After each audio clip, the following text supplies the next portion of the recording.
Miguel Cortina, Managing Editor of Motor Trend en Español. And I'm Kim Reynolds, Testing Director of Motor Trend. So today we're going to talk about the surprising results that we got from taking the Corvette to the dyno.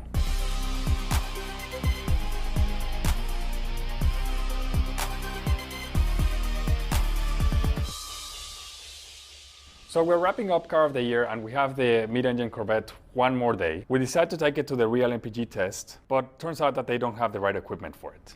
So our plan B is to go to the dyno.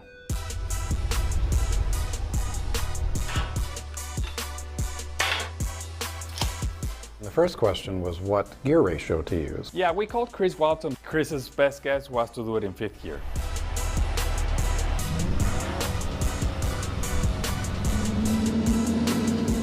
We did 4 runs in 5th gear, and then runs 5 and 6 were done in 6th gear. I was there with Angus Mackenzie, who's our international bureau chief, and we see ridiculous numbers. In terms of torque, it went from 515 at the wheels, which means it's about 606 pound-feet of torque at the crank. About 558 horsepower, which means after drivetrain losses, it's 650 horsepower. So I think the takeaway here is that the Corvette is producing about 150 more horsepower than what GM is telling us. We couldn't just sit on this and scratch our heads and say this is a ringer. So we called Chevy engineers to find out what was going on. And they actually found that this engine was well within tolerance, so there was nothing out of sorts with this thing. It wasn't super tuned. It was a very ordinary Corvette engine. So after the conversation with General Motors, what we finally discovered is the difference between the SAE certified measurements that they're reporting and what we saw is the methodology. The engine was certified by the Society of Automotive Engineers, the SAE.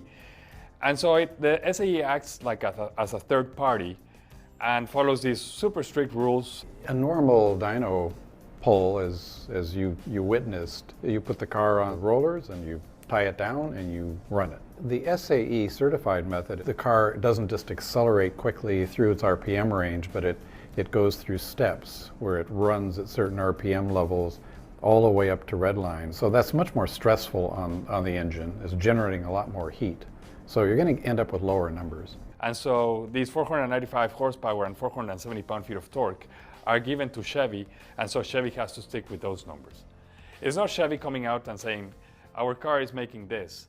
It's actually the Society of Automotive Engineers saying, this is how much your engine makes. Right, right.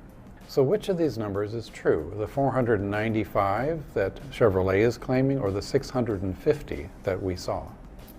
I'm leaning more towards the 650 that we saw, but also to make sure that the car that we got wasn't a ringer. We're going to be following up with this story in the future. So once Corvette owners get their cars, we're going to ask them to come into the same dyno. We'll pay for the dyno runs, and we'll see if their car is making the same amount of horsepower and torque numbers that our Corvette was making. Right, so it's 650 with a footnote. Yes, with an asterisk. Right. I mean, regardless if your Corvette has 495 horsepower or 650, you're still getting a really good car that drives amazing.